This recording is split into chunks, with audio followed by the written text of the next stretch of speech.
हरे कृष्णा। मैं पुनर्जन्म की एक कथा सुनाती हूँ।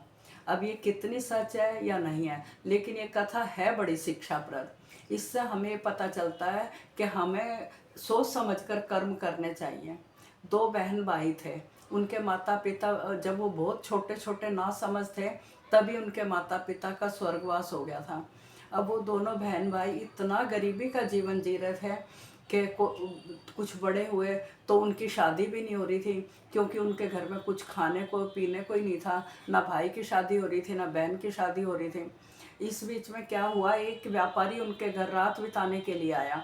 पहले ज़माने में ऐसे होता था कि व्यापार करने घर से जाते थे और सारा दिन चलते रहते थे, अपने मुकाम पर जाते रहते थे। और जब जहाँ रात आई, पहले ज़माने में होटल वगैरह होते नहीं थे, ढाबा ये सब नहीं होते थे, तो रात आई किसी भी घर में घुस जाते थे और कहते क्या मैं रह जाऊं, और लोग रख भी लिया करते थे और अपने घर में उसको सोने को जगह देते थे, खाने को रोटी दे देते थे। तो एक व्यापारी उनके घर आया और बोला मैं रात बिता लूं, तो उन्होंने बहन भाई ने उसको रात की बिताने की हाँ कर ली। अब वो व्यापारी खा पी कर सो गया। तो उस जमाने में व्यापारी जो आते थे, तो वो आजकल की तरह एटीएम और ये सब बैंक वैंक तो होते नहीं थे, वो तो अशर्फियाँ लेकर आते थे कमा कर।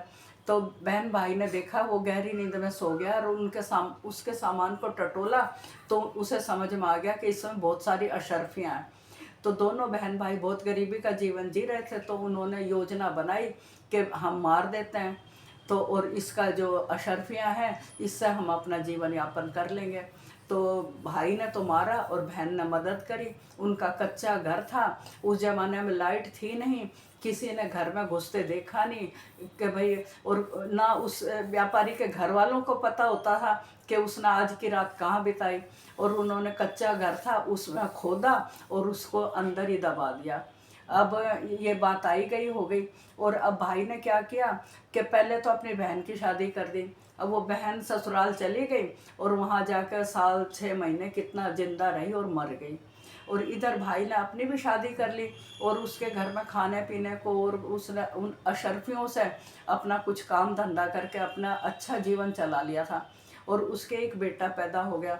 अब वो बेटा जब बड़ा हुआ तो उस बेटे की भी उसने शादी कर दी। अब शादी को साल 6 महीना ही हुआ था कि वो बेटा एकदम सीरियस हो गया। और अब उसके घर में जो भी कुछ था सब उसकी बीमारी में खर्च हो गया। और उसके घर में अब वो ही नौबत आ गई, घर में कुछ भी नहीं था, सब उस बेटे की बीमारी में खर्च हो गया। वो ही नौबत आ गई उसके घर में, जो गरीबी तब थी उस व्यापारी को मारने से पहले जो गरीबी थी, वो ही गरीबी आ गई।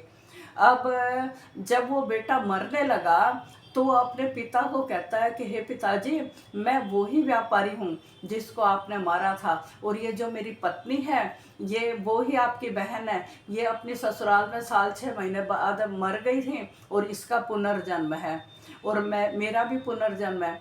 लेकिन आपने उस व्यापारी को मारा और जरा भी याद नहीं किया, लेकिन अब मैं मर रहा हूँ और आप तो मेरे को याद कर करके अपने पुत्र को याद कर करके रोगे और ये अपने पति को याद कर करके रोएगे।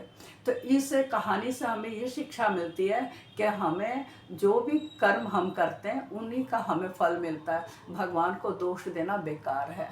बोलो वृंदावन बिहारी लाल की जय।